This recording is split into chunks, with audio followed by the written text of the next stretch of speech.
You've got 30 seconds to clear this area. I'm not moving, officer. I'm exactly where I'm supposed to be. Don't play games with me. We got a burglary call at this address. I just used my access card. Step away from the gate, now. I'm Dr. Elena Vance, obstetrician-gynecologist. I live here. That doesn't change anything. Turn around. Then congratulations. You're detaining a licensed physician at her own gate, on camera. The evening of April 22nd started like many others for Dr. Elena Vance.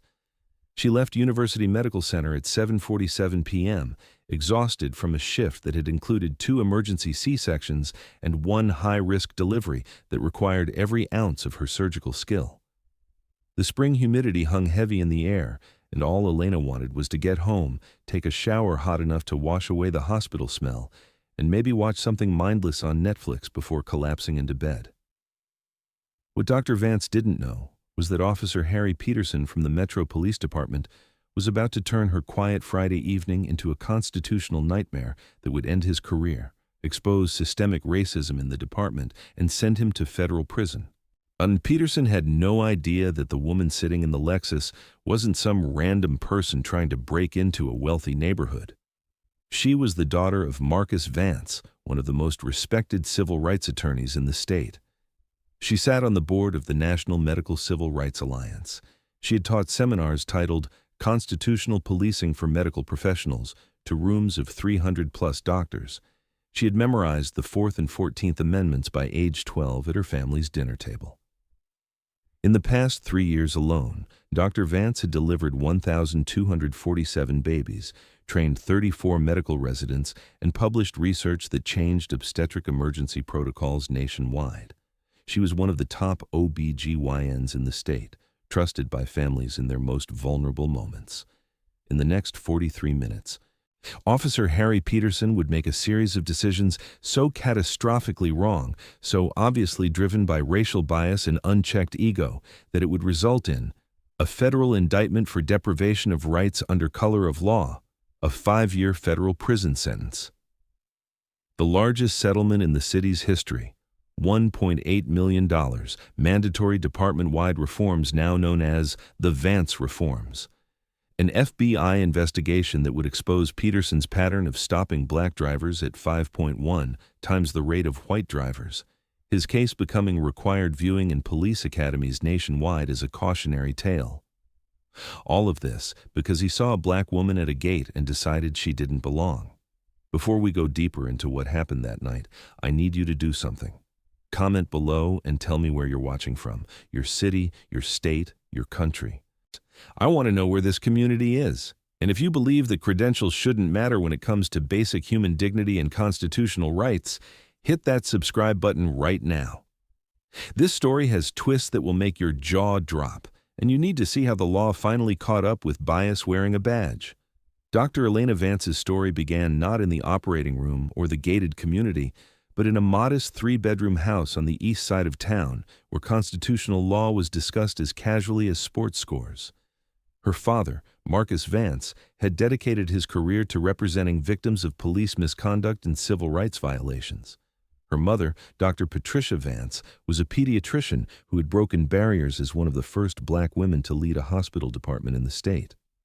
Growing up in the Vance household meant understanding from an early age that excellence was expected, but rights were non-negotiable. Elena wasn't just encouraged to succeed. She was taught that her success would come with a target on her back, and she needed to know the law better than those who would try to use it against her. At age 10, while other children played video games, Elena could recite the text of Terry versus Ohio. At age 12, she attended her father's courtroom arguments against police departments. At 15, she watched her father win a landmark civil rights case that changed police training standards statewide. Elena graduated as valedictorian of Lincoln Preparatory Academy with a perfect 4.0 GPA. She was accepted to every pre-med program she applied to and chose Princeton University with a full academic scholarship. She dominated at Princeton, graduating summa cum laude with a double major in biology and African American studies. She scored in the 99th percentile on the MCAT and was accepted to Yale Medical School, where she would train under some of the nation's leading obstetricians. At Yale, Elena excelled in ways that made her professors take notice.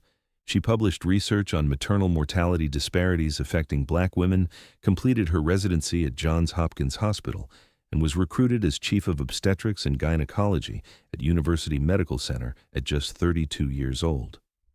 Over the next 2 years, she built a reputation as the surgeon you wanted in the room when complications arose. She delivered over 1,200 babies, trained countless residents, and saved lives that other doctors had written off as lost causes. When Elena moved into the upscale Oakmont Estates gated community, she became one of only 4 Black families among the 120 homes. The neighborhood watch emails were a constant reminder of her otherness. Suspicious individual spotted near the tennis courts. Unknown vehicle parked on Maple Drive. The descriptions were always vague enough to maintain plausible deniability, but the photos occasionally attached told the real story. Every suspicious person was Black or brown. Officer Harry Peterson represented everything Elena had been trained to navigate. At 42, he was what law enforcement agencies euphemistically called a late-entry recruit. He'd spent 4 decades absorbing the biases of a society that taught him his skin color was a credential of authority. He joined the police force carrying resentment about what he perceived as his diminishing status in modern America, convinced that political correctness had made it impossible to do real police work. His media diet consisted of outlets that reinforced his worldview, that crime was always surging, that certain neighborhoods were inherently dangerous, and that certain people simply looked like criminals. Peterson's field training officer had noted concerns about tone and approach with minority civilians in his evaluation reports, but the complaints never rose to the level of formal discipline. In his 6 months on the force, Peterson had developed what statisticians would later call a significant racial disparity pattern. He stopped Black motorists at a rate 5.1 times higher than white motorists, even when assigned to predominantly white patrol areas. His justifications were always variations of the same theme: gut instinct, looked nervous, didn't belong in the neighborhood. What made that Friday night at the gate particularly dangerous was the collision of Peterson's unchecked biases with Elena's refusal to be intimidated. Constitutional law recognizes that police officers need reasonable suspicion to conduct investigatory stops, a standard established in the landmark 1968 case Terry v. Ohio. Reasonable suspicion requires specific, articulable facts that criminal activity is afoot, not vague hunches or racial profiling. Peterson had no such facts. He had only his assumption that a Black woman couldn't possibly belong in this neighborhood. Back at the gate, with the electronic barrier now fully open and Peterson's cruiser blocking her entry, Elena's legal training kicked in with surgical precision. She kept her hands visible on the steering wheel, a survival tactic she'd known since childhood, and asked the questions her father had taught her to ask. "Officer Peterson, am I being detained, or am I free to go?" Peterson's jaw tightened. He hated when people knew the magic words. "You're being detained pending investigation." Investigation of what crime, specifically? What is your articulable, reasonable suspicion? Elena extended her medical ID badge and driver's license through the window. The license showed her address, 847 Oakmont Circle, the house visible just 30 feet beyond the gate. Peterson didn't even glance at them. "I received a call about a possible burglary in progress," Peterson stated, his hand now resting on his service weapon. Elena's voice remained calm, but her words carried weight. "Officer, fabrication of a dispatch call to justify a stop would be a serious violation of department policy and potentially criminal conduct under 18 U.S.C. Section 242. Peterson's face flushed red. His body camera was recording everything: her calm demeanor, her offered credentials, his refusal to examine them, and now this direct challenge to his authority. His ego, already fragile, began cracking under the pressure of being outsmarted by someone he'd already decided was beneath him. "Ma'am, step out of the vehicle, now." "Officer, I do not consent to any search of my person or my vehicle. You have not established probable cause or even reasonable suspicion for this stop." Peterson's voice dropped to a threatening whisper. "This is your last chance." The next 17 seconds would determine the trajectory of two lives moving in opposite directions. Elena remained motionless in the driver's seat, her medical training allowing her to control her breathing even as her heart rate elevated.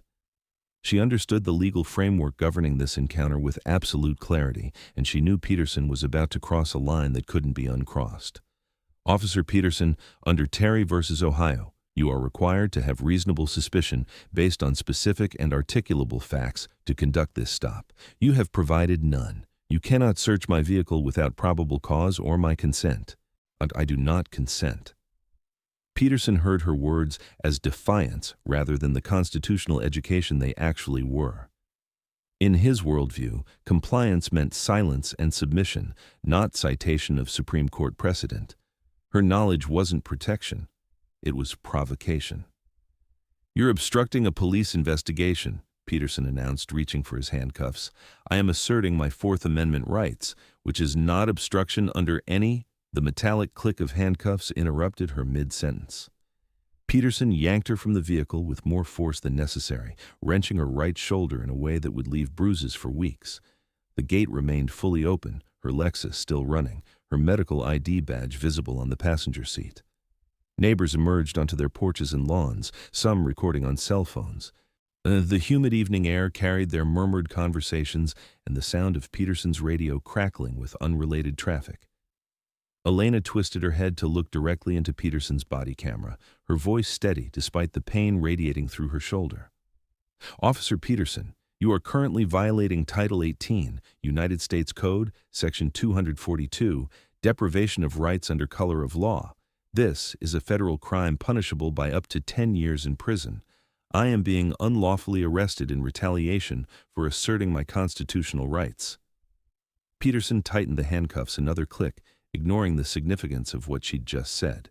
He was too deep in his own ego to recognize that she wasn't making threats. She was creating a time-stamped record for federal prosecutors. The 15-minute drive to the precinct was silent. Peterson's hands gripped the steering wheel with white-knuckled intensity as the weight of his actions began settling into his consciousness, though he still couldn't fully comprehend the magnitude of his mistake. Elena sat in the back of the cruiser, mentally cataloging every detail. The timestamps, the lack of Miranda warnings, the absence of any legitimate probable cause. The atmosphere shifted the moment they entered the precinct booking area.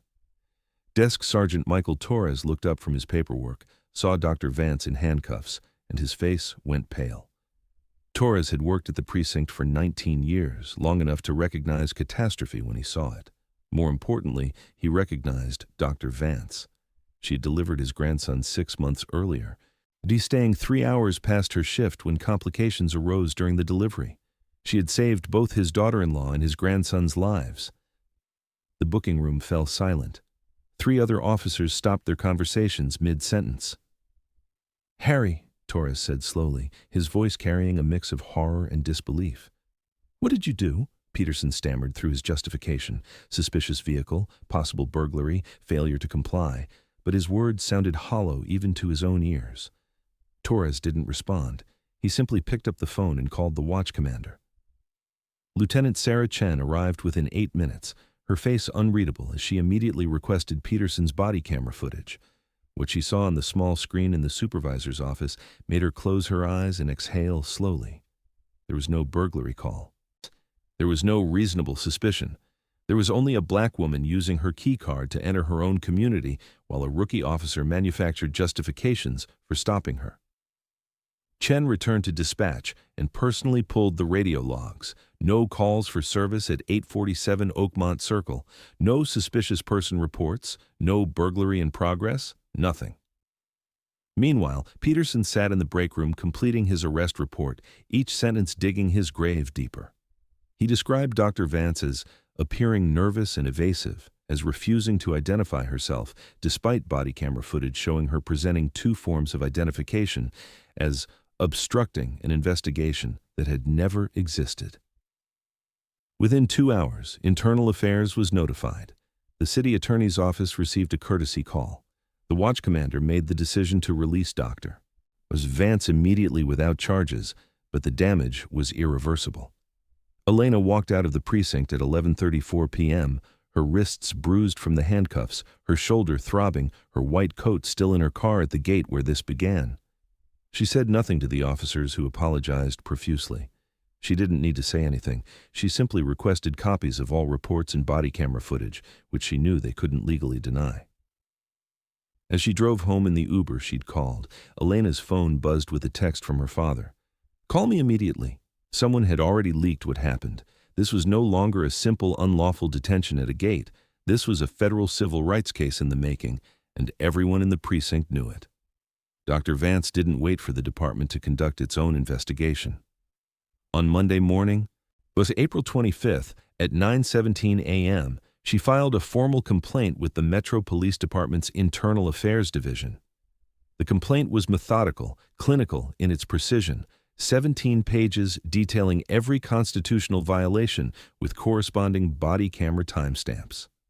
At 10:45 a.m. that same morning, her father, Marcus Vance, contacted the Civil Rights Division of the United States Department of Justice. This dual approach was strategic. Internal police investigations could be influenced by departmental politics and the natural instinct to protect fellow officers. Federal investigators answered to different authorities and operated under different mandates. The DOJ's Civil Rights Division had the power to investigate patterns and practices of constitutional violations, not just individual incidents. The complaint included specific requests: all body camera footage, all radio dispatch logs, Peterson's complete personnel file, and data on every traffic stop he'd conducted during his 6 months on the force. Dr. Vance wasn't just documenting her own case. She was building a federal prosecution. The phantom call was the first domino to fall. When DOJ attorneys subpoenaed the department's computer-aided dispatch system, the results were damning. There was no call for service at 847 Oakmont Circle on April 22nd, no burglary report, no suspicious person complaint. The radio log showed Peterson had never requested a call number or been dispatched to that location. He had simply driven past, seen a black woman at the gate, and decided to intervene. Peterson's written report made the situation exponentially worse. He had documented a burglary in progress call that didn't exist, claimed Dr. Vance refused to identify herself when body camera footage showed her presenting multiple forms of identification, and described her as hostile and evasive when the footage captured only calm, measured constitutional assertions. This wasn't just a bad arrest. It was falsification of an official report, a separate crime that demonstrated consciousness of guilt. What elevated this from a single bad stop to a federal case was the statistical deep dive that followed. DOJ analysts obtained Peterson's entire stop history and compared it to other officers working the same patrol areas. The numbers told an undeniable story. Peterson stopped black drivers at a rate 5.1 times higher than white drivers, even when controlling for neighborhood demographics and time of day. In a patrol zone that was 73% white, 68% of Peterson's stops involved minorities.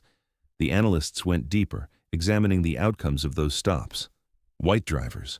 Peterson stopped received warnings 71% of the time.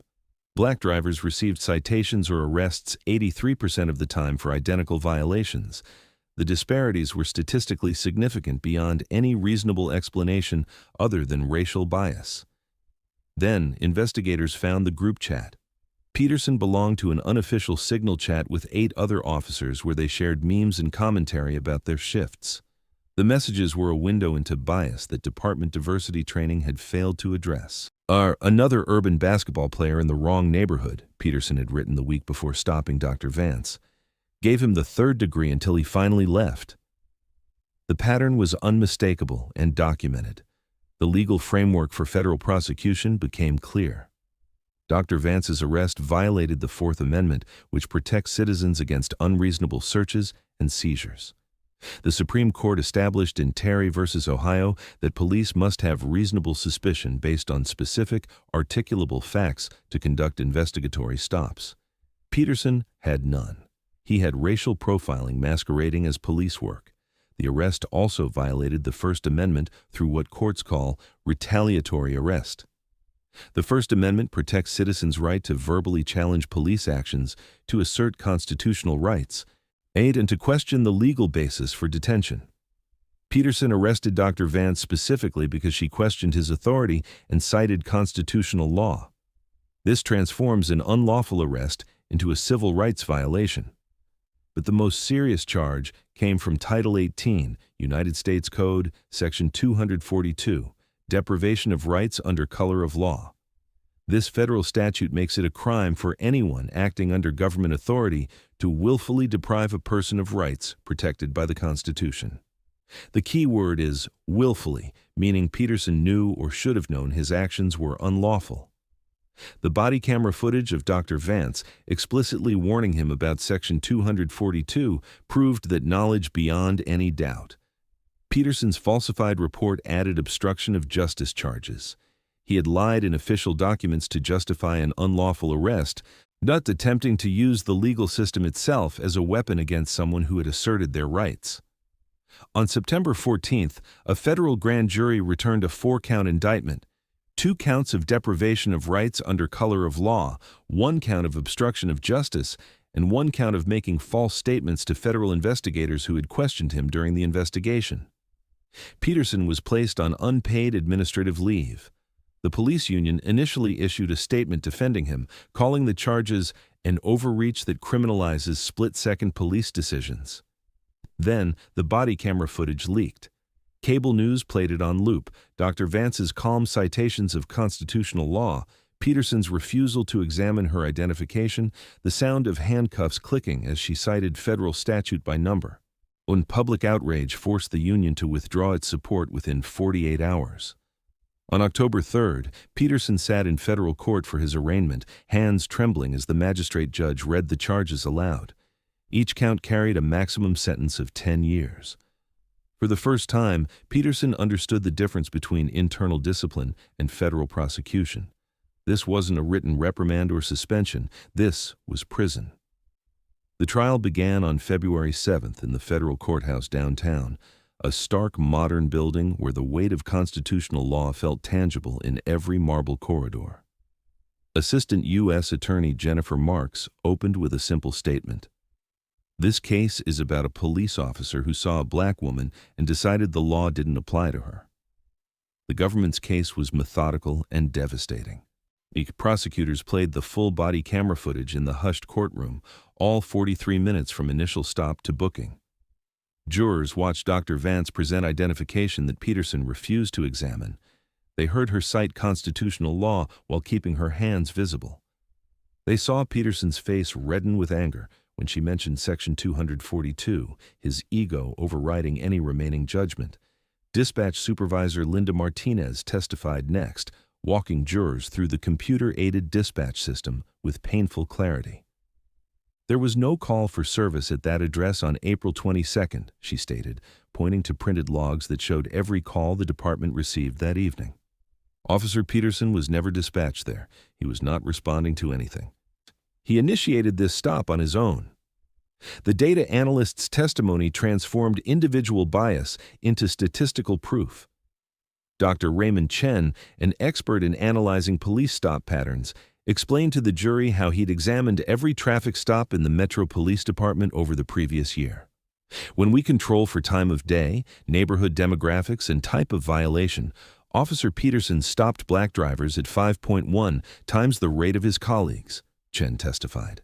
This disparity cannot be explained by crime rates, traffic patterns, or random chance. The probability that this occurred without racial bias is less than 0.01%. Dr. Vance's testimony lasted 2 hours. She walked jurors through her credentials not to boast, but to establish that she understood her rights and had articulated them clearly. She described the pain of the handcuffs, the humiliation of being arrested in her own neighborhood, and the fundamental violation of being treated as a criminal for using her own gate. Her voice never wavered. She didn't need tears to convey the injustice. The facts spoke for themselves. Peterson's defense attorney tried to frame the arrest as a rookie mistake made under stress, but prosecutor Marks dismantled that narrative in her closing argument. Rookies make mistakes, she told the jury. They forget to read Miranda rights. They file paperwork incorrectly. They do not fabricate emergency calls, ignore multiple forms of identification, and arrest someone for asserting constitutional rights. Those aren't mistakes. That's a crime. Sentencing day arrived on April 18th, exactly 1 year after the gate incident. While federal judge Margaret Thornton had reviewed every document, watched every video, and read letters from both sides, Peterson's family pleaded for leniency. Dr. Vance's impact statement described the lasting trauma of being criminalized in her own neighborhood. Judge Thornton addressed Peterson directly, her words measured but firm. "Officer Peterson, you had multiple off-ramps during this encounter. When Dr. Vance showed you her identification, you could have apologized and left. When she cited constitutional law, you could have reconsidered.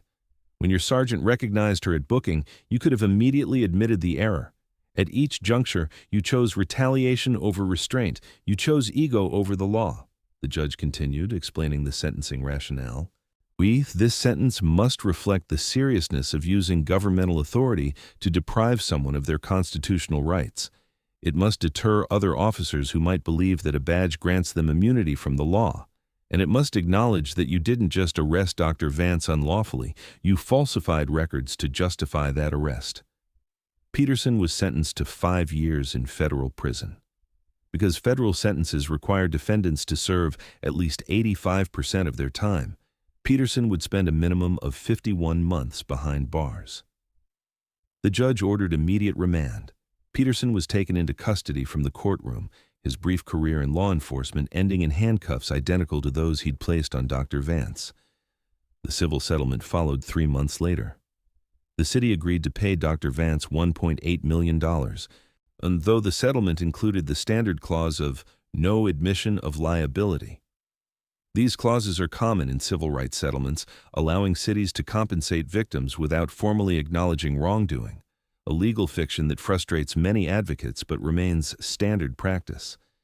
More important than the money were the Vance reforms mandated by the settlement agreement. The city established an independent civilian oversight board with subpoena power to investigate police misconduct. The department committed to publishing quarterly reports on traffic stops disaggregated by race, neighborhood, and outcome. All officers would complete annual constitutional policing training developed in consultation with civil rights organizations, and every body camera would be subject to random audit by external reviewers. Dr. Vance used her settlement to fund the Oakmont Mobile Maternal Health Clinic, a state-of-the-art medical van that brings obstetric care to underserved communities. "The settlement was never about the money," she told reporters at the clinic's opening. "It was about ensuring this doesn't happen to someone without my resources, my knowledge, or my platform." Peterson's case is now required viewing at police academies in 14 states. Instructors pause the body camera footage at key moments, asking cadets to identify where Peterson went wrong and what they would have done differently. 6 months after Peterson's sentencing, Dr. Vance drove through the same gate at Oakmont Estates. She tapped the same key card. The gate opened with the same mechanical hum, but everything had changed. The gate that was meant to keep danger out had exposed the danger that came wearing a badge. Bias had opened the gate that night. The law closed it behind him. If you made it to the end of this story, thank you. Seriously. These stories matter, and the fact that you stayed means you understand why. Here's the lesson. Knowledge of your rights is your greatest protection, but it shouldn't have to be. Dr. Vance knew the law inside and out, and that knowledge saved her from what could have been far worse. But the real tragedy is that constitutional rights shouldn't require a law degree to defend. If this story opened your eyes, hit that subscribe button right now. Share this video with someone who needs to see it, your friends, your family, anyone who believes that accountability matters regardless of the badge someone wears. I've got another story dropping tomorrow that will absolutely blow your mind. And if you haven't seen my previous video on the screen right now, watch it next. You won't regret it. Justice delayed is justice denied, but justice served, even one case at a time, is progress. See you tomorrow.